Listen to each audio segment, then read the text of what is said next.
Writing details లోకి వెళితే బుధవారం ఢిల్లీలో తెలుగు రాష్ట్రాల సీఎంల సమావేశం జరగనుంది. కేంద్ర జలశక్తి శాఖ సమావేశాన్ని ఖరారు చేసింది.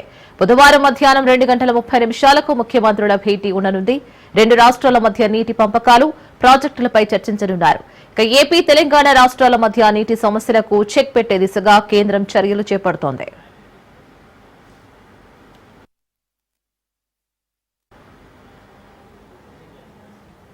బీఆర్ఎస్ పై సీఎం రేవంత్ రెడ్డి తీవ్ర విమర్శలు చేశారు. 10 ఏళ్లు అవకాశం ఇచ్చినా తుంగతుర్తికి నీళ్లు ఎందుకు తేలేదంటూ సూటిగా ప్రశ్నించారు. తుంగతుర్తికి నీరు తేవడం అంటే గ్లాస్ లో సోడా పోసినట్లు కాదంటూ చురకలంటించారు. ఆర్ఎఫ్ఎస్ ప్రభుత్వ 10 ఏళ్ల పాలనలో ఏ ఒక్కరికి రేషన్ కార్డు ఇవ్వలేదని ముఖ్యమంత్రి రేవంత్ రెడ్డి విమర్శించారు. పేదవాడికి సన్నబియ్యం ఇచ్చి గుక్కెడు ముద్ద పెట్టాలని ఆలోచన సైతం గత ప్రభుత్వ పెద్దలు చేయలేదని కూడా మండిపడ్డారు. ఎట్లొస్తాడో ముఖ్యమంత్రి అడ్డుకుంటా ఆయన గోదావరి నీళ్లు తేలేదు అని అన్నాడట. నేను ఆయనకు చెప్పదలుచుకుని పక్కనే కూతవేటు దూరం ఉంది, ఈ పక్కనే ఉన్నాడు. ఆయన ఉన్నది 3 అడుగులు, ఆయన 6 అడుగులు ఎత్తే కూర్చున్నాడంట ముఖ్యమంత్రిని అడ్డుకుంటా అని. 3 అడుగులు ఆయనకు నేను ఒక మాట చెప్పదలుచుకున్నా. 3 రోజులు అవకాశం ఇస్తే గోదావరి జలాలు తుంగతుర్తి నియోజకవర్గానికి తెస్తా అని ఆయన పేపర్ల ప్రకటన చూసిన. 3 రోజులు కాదు, 10 ఏళ్లు మీకు అవకాశం ఇచ్చిండు. ఎందుకు దేవాదుల నుంచి తుంగతుర్తికి నీళ్లు తీసుకురావలేదు? గోదావరి జలాలతోని ఈ ప్రాంత భూములను ఎందుకు తడపలేదు అని నేను అడుగుతున్నా. అందుకే ఆయనకు చెప్పదలుచుకున్నా, అయ్యా గ్లాసులో సోడా పోసినట్టు కాదు గోదావరి జలాలు తుంగతుర్తికి తేవడం అంటే. నీకు తెలిసిన విద్య ఒక్కటే, దొరగారి ముందల చేతులు కట్టుకొని గ్లాసులో సోడా పోయడమే కానీ నీకు తెలిసిన విద్య అంతకంటే లేదు. 10 ఏళ్లలో ఒక్కరోజన ఆలోచన చేసినవా? తులసి వనంలో గంజాయి మొక్కలాక ఆడొక్కడి గెలిచి ఏకలింగం ఏందేందో మాట్లాడుతున్నాడు ఆ కాంగ్రెస్ పార్టీ కార్యకర్తలారా, మీరే చూసుకోండి. ఆ ఏకలింగంను ఇవాళ ఈ నల్గొండ జిల్లా తులసి వనంలో ఒక గంజాయి మొక్క మొలిసింది. పక్కనే వచ్చేసారి కూకటి వేళ్లతో నా గంజాయి మొక్కను బీకే బాధ్యత మీదే అని చెప్పి నేను ఈ సందర్భంగా తెలియజేస్తున్నాను. 10 ఏళ్లు వాళ్ళ చేతుల్లోనే ఉన్నది. 20 లక్షల కోట్లు చంద్రశేఖరరావు చేతికి వచ్చినాయి. 1 లక్ష కోట్లు పెట్టి కట్టిన కాళేశ్వరం ఇవాళ కూలేశ్వరం అయిపోయింది. కట్టింది, కూలింది 3 ఏళ్లలోనే అయిపోయింది. వెనకకెవడో బుద్ధిమంతుడంట, పందిరేస్తే కుక్కతోక తలిగి కూలిపోయిందంట. చంద్రశేఖరరావు కట్టిన కాళేశ్వరం 3 ఏళ్లలో కూలేశ్వరం అయింది. నేను అడుగుతున్న ఇవాళ ఈడికి వచ్చిన వాళ్ళని, ఇంజనీర్లను, తెలంగాణ మేధావులను ఆలోచన చేయండి. 60-70 ఏళ్ల కింద మేము కట్టిన నాగార్జున సాగర్ ఎట్లుంది, మేము కట్టిన మూసీ నది ఎట్లుంది, మేము కట్టిన శ్రీశైలం ఎట్లుంది, మేము కట్టిన శ్రీరామ్ సాగర్ ఎట్లుంది, మేము కట్టిన కల్వకుర్తి ఎట్లుంది, భీమా ఎట్లుంది, నెట్టంపాడు ఎట్లుంది, కోయిల్ సాగర్ ఎట్లుంది, జూరాల ప్రాజెక్ట్ ఎట్లుంది? మాట్లాడదామా? చర్చ చేద్దామా? నాగార్జున సాగర్ కట్ట మీద మేం కట్టింది ఎట్లుందో, మీరు కట్టిన మేడిగడ్డ సుందిల అన్నారం పోదామా? ఆడనే కూలిన కూలేశ్వరం కాడ మిమ్మల్ని ఉరి తీసిన తప్పు లేదు. మీరు కట్టుడు 1 లక్ష కోట్లు మింగి తెలంగాణ ధనాన్ని దోసుకుని ఇవాళ 3 అడుగులు ఆయన ఆనాడు ఎట్లుండే ఈనాడు ఎట్లున్నాడో మీరు ఒక్కసారి ఆలోచన చెయ్యండి. ఆశపడుతున్న వాళ్ళకు ఒంటె పెదాలంట ఊగులాడుకుంటూ ఉంటాయి, కింద నక్క కూర్చొని ఎదురు చూస్తుందంట ఒంటె పదాలు రాళ్ళు పడితే ఎత్తుకొని ఉరుకుదామని. ఇవాళ బీఆర్ఎస్ వాళ్ళు కూడా గట్లనే వస్తుంది మాకు అధికారం అని వాళ్ళు ఆలోచన చేస్తారు. 2014 నుంచి 2024 వరకు చంద్రశేఖరరావు అధికారంలో ఉన్నాడు. 2024 నుంచి 2034 వరకు కాంగ్రెస్ పార్టీ కార్యకర్తల అధికారంలో ఉంటారు. 10 ఏళ్లు తెలంగాణ గడ్డ మీద కాంగ్రెస్ జెండా రెపరెపలాడుతూనే ఉంటది. 2035కు తెలంగాణ ఆదాయాన్ని $1 ట్రిలియన్ ఎకానమీగా మార్చి ప్రపంచంతోనే పోటీ పడే విధంగా తెలంగాణ రాష్ట్రాన్ని తీర్చిదిద్దుతాం. అతనైతే మామొస్తాడో, అల్లుడొస్తాడో, బామార్దొస్తాడో, బిడ్డొస్తాడో, మొత్తం కట్టగట్టుకొని జాతంత వస్తుందో రాపో బిడ్డ మా కాంగ్రెస్ పార్టీ కార్యకర్తలు చూసుకుంటారు. మీరందరూ ఒక పక్కన నిలబడండి, మా కాంగ్రెస్ పార్టీ కార్యకర్తలు ఇంకొక పక్కన నిలబడతారు. మహాదేవ్పూర్, కాటారం, మహముత్తారం మండలాల్లో మంత్రి శ్రీధర్ బాబు పర్యటించారు. పాఠశాల ఆవరణలో వన మహోత్సవంలో భాగంగా ఫారెస్ట్ అధికారులతో కలిసి మొక్కలు నాటారు. రాష్ట్ర ప్రభుత్వం విద్యాశాఖకు పెద్దపీట వేస్తుందని అన్నారు. ప్రైవేటు పాఠశాలలకు ధీటుగా ప్రభుత్వ పాఠశాలల్లో విద్యాబోధన జరగాలని సూచించారు. కాంగ్రెస్ ప్రభుత్వం అధికారంలోకి వచ్చాక సరస్వతి నిలయంగా తీర్చిదిద్దేందుకు కృషి చేస్తున్నామని అన్నారు. మండలంలో 245 మంది విద్యార్థులు ప్రైవేట్ స్కూల్స్ నుంచి ప్రభుత్వ పాఠశాలల్లో చేరడం అభినందనీయమని అన్నారు. 4 రోజుల వ్యవధిలో ప్రైవేటు పాఠశాలలకు ధీటుగా ప్రభుత్వ స్కూల్స్ లో మెరుగైన సౌకర్యాల కల్పనకు కృషి చేస్తామని అన్నారు. ఏర్పాటు చేయాలి, మన బాధ్యతగా మన పరంగా ఉంది.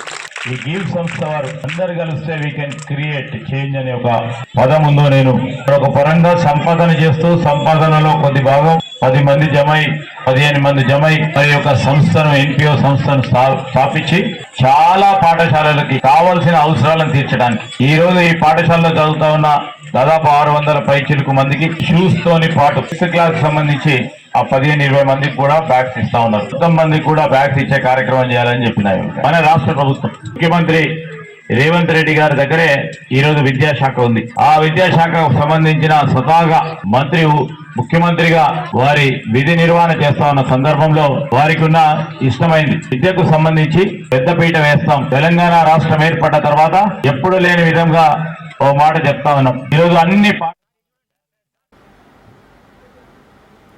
రైతులకు సిరులు కురిపించేది ఆయిల్ ఫామ్ పంట అన్నారు మంత్రి తుమ్మల నాగేశ్వరరావు. ఫామ్ ఆయిల్ సాగుకు రంగారెడ్డి జిల్లాలో రైతులు ఎక్కువగా ఆసక్తి చూపుతున్నారని అన్నారు. సర్దార్ నగర్ మార్కెట్ అభివృద్ధి కోసం ప్రభుత్వం 2 కోట్ల నిధులు మంజూరు చేసిందని అన్నారు. రైతు భరోసా, రుణమాఫీ ఏకకాలంలో అమలు పరిచిన ఘనత రాష్ట్ర ప్రభుత్వానిదేనని అన్నారు. వచ్చాము పచ్చగా పంటలతో పరిమితిల్లాలి అంటే హార్టికల్చర్ పంటలకు వెళ్లాల్సినటువంటి అవసరం ఉంది. కాబట్టి దయచేసి రైతులందరూ కూడా విలువ కలిగినటువంటి భూములు ఉన్నప్పటికీ కూడా మీ కుటుంబానికి మీకు సంతోషాన్ని ఆదాయాన్ని ఇచ్చే పంటలు పండించుకోమని, తాత్కాలికమైనటువంటి పంటలు వేసి నష్టపోకుండా తెలంగాణ ప్రభుత్వం రేవంత్ రెడ్డి గారి ఆధ్వర్యంలో ఈ జిల్లాకు సంబంధించినటువంటి ఏ అంశమైనా తప్పకుండా అత్యధిక ప్రాధాన్యతనిచ్చి రేపు అన్ని రకాలుగా అభివృద్ధి చెందేటటువంటి ఉమ్మడి రంగారెడ్డి జిల్లాకి వ్యవసాయ పరంగా, హార్టికల్చర్ పరంగా తప్పకుండా సహాయ సహకారాలు అందించడానికి సిద్ధంగా ఉన్నాం. కాబట్టి రైతు సోదరులందరూ ఆయిల్ ఫామ్ తో పాటు బీఆర్ఎస్ ఎమ్మెల్సీ కవితపై చేసిన వ్యాఖ్యలను ఎమ్మెల్సీ తీన్మార్ మల్లన్న సమర్థించుకున్నారు. 2017 తెలుగు మహాసభల సందర్భంగా అప్పటి కేసీఆర్ ప్రభుత్వం ఒక పుస్తకం ప్రచురించిందని, ఆ పుస్తకానికి ముందు మాట రాసింది కేసీఆర్ఏనని గుర్తు చేశారు. తెలుగు వ్యాకరణ భాషపై తనకు పట్టు ఉందని ఉద్ఘాటించారు. తీన్మార్ మల్లన్న మరి ఏ పదాలు వాడాలి, ఏ పదం వాడకూడదనేది తనకు తెలుసునని అన్నారు. 18 నెలలైంది వాళ్ళ పవర్ పోయి ఇంకా అహంకారం తగ్గకుండా నెత్తికెక్కి ప్రజలపైన హత్యాయత్నాలు చేయిస్తున్నటువంటి కల్వకుంట్ల కవిత గారి పైన కాసేపట్లో డీజీపీ గారు కూడా ఫిర్యాదు చేయబోతా ఉన్నాం. ఉన్న మండలి కాలాన్ని వాడుకోవాల్సిందిగా, ప్రజల కోసం వాడుకోవాల్సిందిగా చెప్తా ఉన్నాం.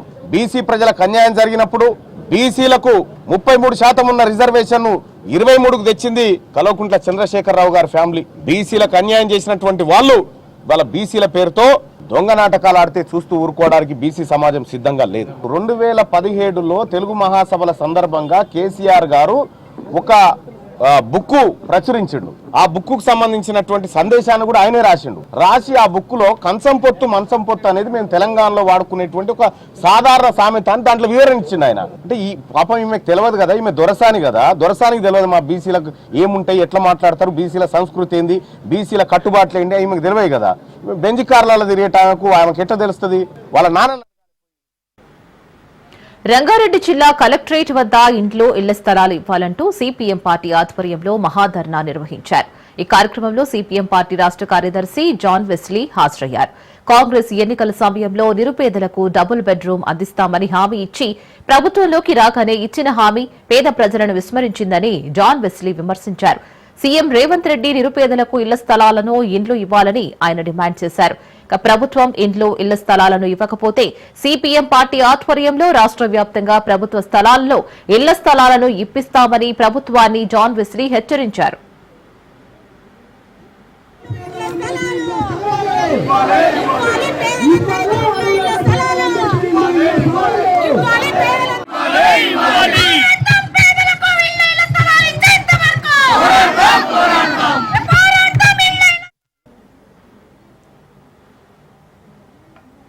మూడు రాష్ట్రాలకు గవర్నర్లను నియమించారు రాష్ట్రపతి. గోవా గవర్నర్ గా అశోక్ గజపతిరాజు, హర్యానా గవర్నర్ గా ఆశిం కుమార్ ఘోష్, లడఖ్ ఎల్జీగా కవీందర్ గుప్తా నియమించారు. మూడు రాష్ట్రాలకు గవర్నర్లు నియమిస్తూ రాష్ట్రపతి ఉత్తర్వులు జారీ చేశారు.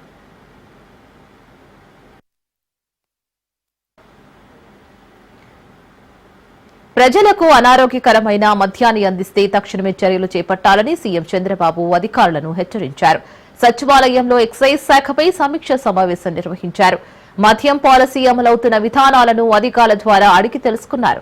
ప్రజల ప్రాణాలకు ఇబ్బందికరంగా మారుతున్న కల్తీ మద్యాన్ని, నాటుసారాన్ని అరికట్టాలని, నాటుసారా తయారీదారులపై కఠినంగా వ్యవహరించాలని అన్నారు. ఎట్టి పరిస్థితుల్లోనూ నాటుసారాను అరికట్టాలని అన్నారు చంద్రబాబు నాయుడు.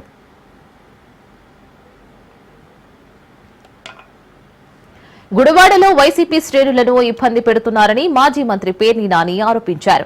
హారిక కుటుంబాన్ని ప్రభుత్వం వేధిస్తుందని అన్నారు. కొల్లు రవీంద్రకు వేమిరెడ్డి ప్రశాంతి మహాతల్లి అయిందని అన్నారు. బీసీ మహిళ జడ్పీ చైర్పర్సన్ మహానటి అయిందా అని ప్రశ్నించారు.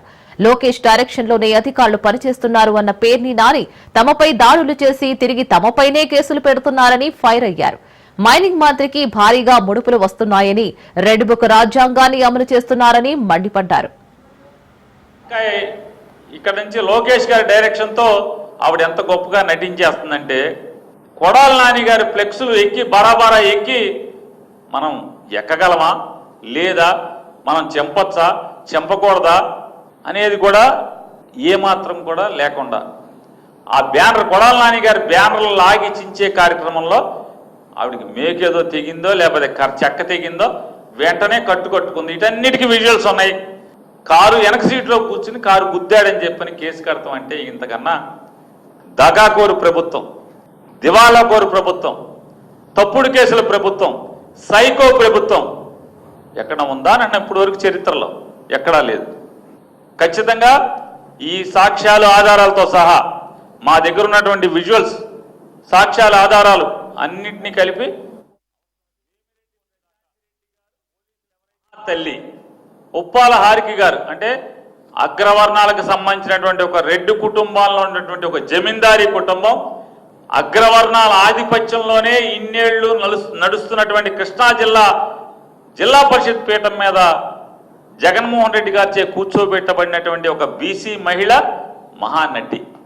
ఇది ఎవరు మాట్లాడుతున్నారయ్యా అంటే, మర్డర్ కేసులో ఇరుక్కుని దొరికిపోయి జైలుకి వెళ్ళి బీసీని మర్డర్ కేసులో పెడతారా, బీసీని జైల్లో వేస్తారా అనే లబా బోరున దొంగ ఏడుపులు ఏడ్చినటువంటి ప్రస్తుత మంత్రి, అప్పటి మాజీ మంత్రి ఇది మాట్లాడటం. ఎందుకు మాట్లాడతాడు ఆయన? ఎందుకు మాట్లాడతాడంటే, వేమిరెడ్డి ప్రశాంత్ రెడ్డి గారు అమ్మగారి యొక్క ఎలా మహాతల్లి అయిందంటే కొల్లు రవీంద్ర గారికి వాళ్ళ భర్త గారు చుట్టూ ఉండేటువంటి మనుషులు జిల్లాలో ఎవరిని కూడా, ఏ క్వార్ట్స్ మైన్ ఓనర్ని కూడా. హైదరాబాద్ కుకట్పల్లి కల్తీ కల్లు ఘటనలో మృతుల సంఖ్య పెరుగుతోంది. ఇవాళ మరొకరు చనిపోయారు. దీంతో మృతుల సంఖ్య 11కు పెరిగింది. గాంధీ ఆసుపత్రిలో చికిత్స పొందుతూ మహిళ గంగామణి మృతి చెందింది. మరోవైపు కల్తీ కల్లు కేసు దర్యాప్తును అధికారులు మరింత వేగవంతం చేశారు. కల్లులో అల్పాజోలం మత్తు టాబ్లెట్లతో పాటు మురికి నీళ్లు కలిపినట్లు గుర్తించారు. అధికారులకు ఈ నివేదిక అందించారు. కాగా ఇదే ఘటనలో మరికొంతమంది బాధితులు వివిధ ఆసుపత్రుల్లో చికిత్స పొందుతున్నారు.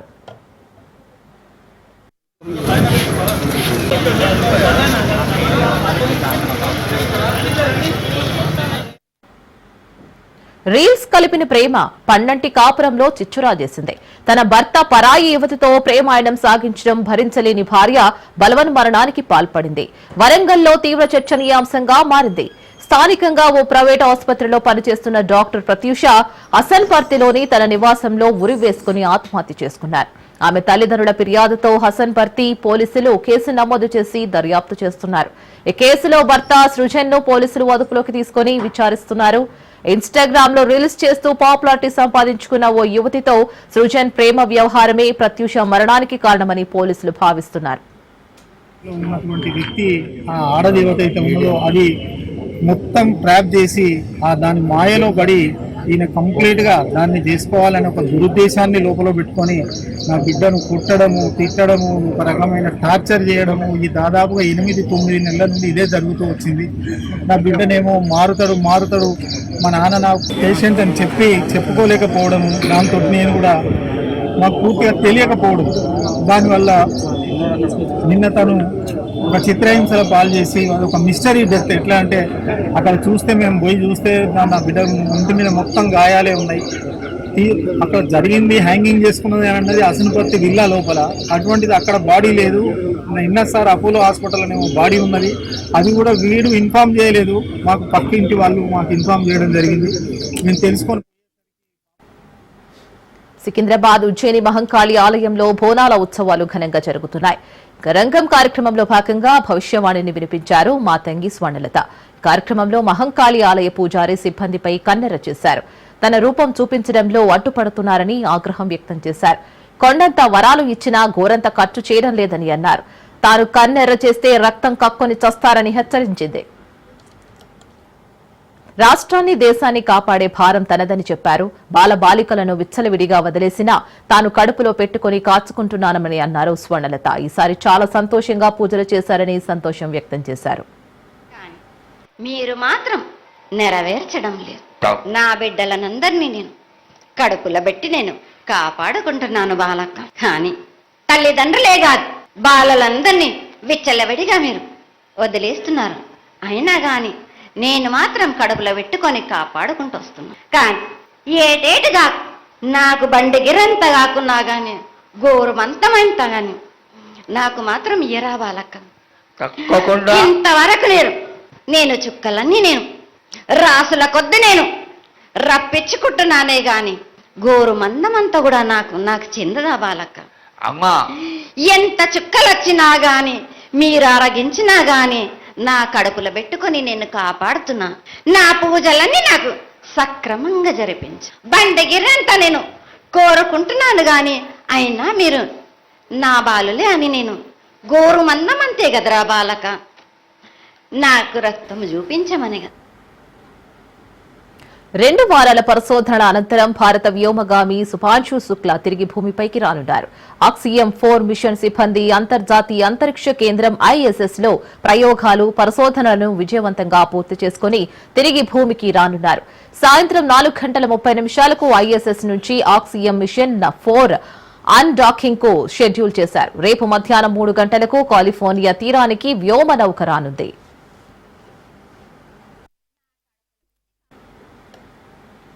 ఇక ఆక్సియం 4 మిషన్ ఇప్పటి వరకు జరిగిన ప్రైవేట్ అంతరిక్ష యానలో అత్యంత విస్తృతమైన పరిశోధనలను నిర్వహించింది. అంతరిక్ష ఔషధం, న్యూరో సైన్స్, వ్యవసాయం, మెటీరియల్ సైన్స్, పర్యావరణ పర్యవేక్షణ వంటి రంగాలలో 60కి పైగా ప్రయోగాలు చేశారు.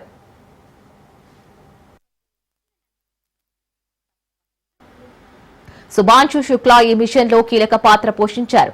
ముఖ్యంగా భారత నేతృత్వంలోని స్పేస్ ఫార్మింగ్ ప్రాజెక్టులలో భాగంగా మోంగ్, మెంతి విత్తనాలను మొలకెత్తించడం, మైక్రో ఆల్కేను సాగు చేయడం వంటి వాటిపై పరిశోధనలు చేశారు. ఈ ప్రయోగాలు భవిష్యత్ అంతరిక్ష మిషన్ల కోసం మానవ జీవన వ్యవస్థలను మెరుగుపరిచే లక్ష్యంతో ప్రయోగాలు జరిగాయి.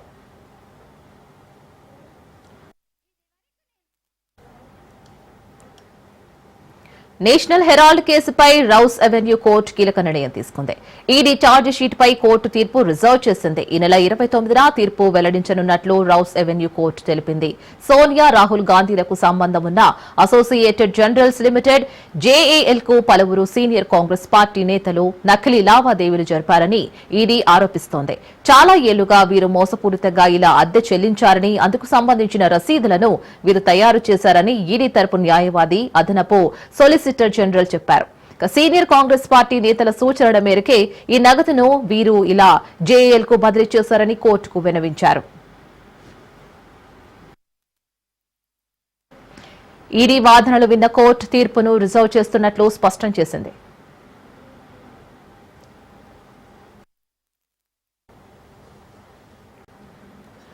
ఇండోనేషియాలో భారీ భూకంపం సంభవించింది. రిక్టర్ స్కేల్పై తీవ్రత 6.9గా నమోదైంది. తువాల్ నగరానికి 177 కిలోమీటర్ల దూరంలో భూకంపం కేంద్రం ఉన్నట్లు గుర్తించారు.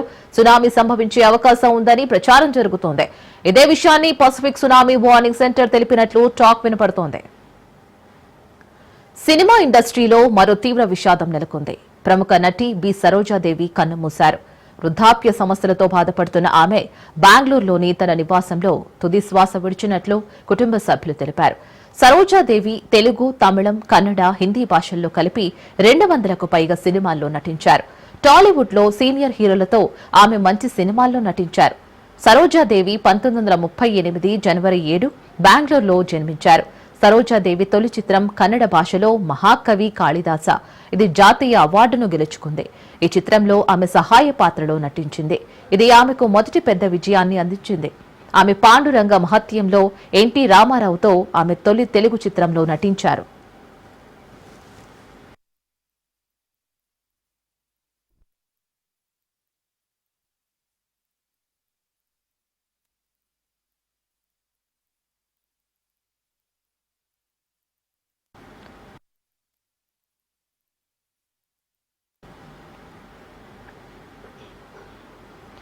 భారత badminton star Saina Nehwal shocking ప్రకటన చేశారు. తన భర్త పారుపల్లి కశ్యప్ తో విడిపోతున్నట్లు సంచలన ప్రకటన చేసింది. సైనా ఇన్స్టాగ్రామ్ లో ఒక చిన్న ప్రకటన విడుదల చేసింది. దాదాపు 7 సంవత్సరాల వివాహ బంధానికి సైనా కశ్యప్ ముగింపు పలికారు. 7 ఏళ్ల వివాహ బంధానికి 20 ఏళ్ల స్నేహానికి ముగింపు పలుకుతున్నట్లు తెలిపారు. ఎంతో ఆలోచించి చర్చించిన తర్వాత తామిద్దరం విడిపోవాలని నిర్ణయించుకున్నట్లు తెలిపారు. పరస్పర అవగాహనతో సహృద్భావ వాతావరణంలో విడాకులు తీసుకుంటున్నామని తెలిపారు.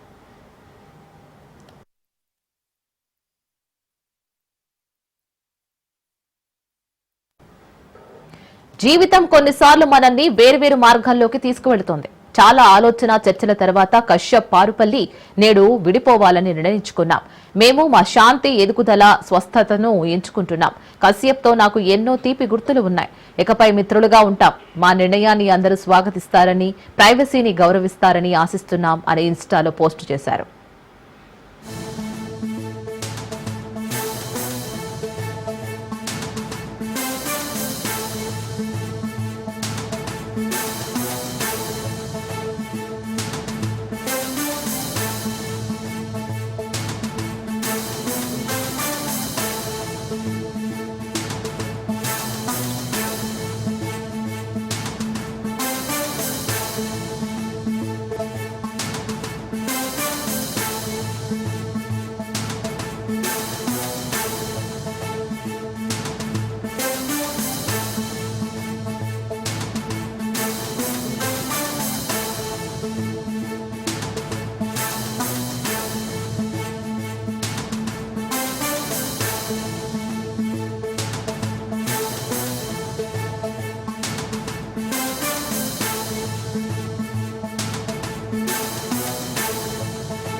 బ్రేకింగ్ న్యూస్ చూస్తున్నాం. లార్డ్ టెస్ట్ లో టీమిండియా ఓటమి పాలైంది. ఉత్కంఠ పోరులో పోరాడి ఓడిపోయింది భారత్. మరి చివరి వరకు పోరాడింది రవీంద్ర జడేజానే అని తెలుస్తోంది. మరి లార్డ్స్ టెస్ట్ లో టీమిండియా ఓటమి పాలైంది.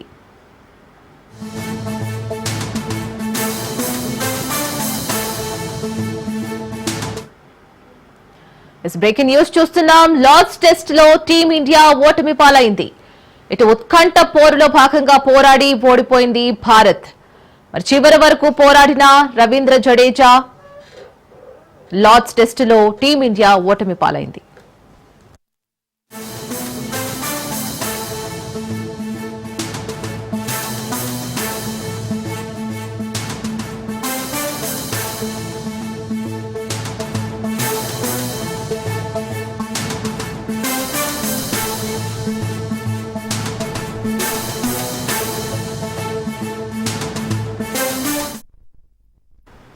దేశీయ స్టాక్ మార్కెట్లు నష్టాల్లో ముగిశాయి. అంతర్జాతీయ మార్కెట్ల నుంచి ప్రతికూల సంకేతాలు, ట్రేడ్ వార్ భయాలు సూచీలను పడేశాయి. 247 పాయింట్ల నష్టంతో 82,253 వద్ద సెన్సెక్స్ ముగిసింది. 67 పాయింట్ల పతనంతో నిఫ్టీ 25,082 వద్ద ముగిసింది. Asian Paints, Tech Mahindra, Bajaj Finance, Infosys, HCL Technologies షేర్లు ప్రధానంగా నష్టపోయాయి. Eternal, Titan, Sun France, ITC, Mahindra and Mahindra షేర్లు లాభపడ్డాయి.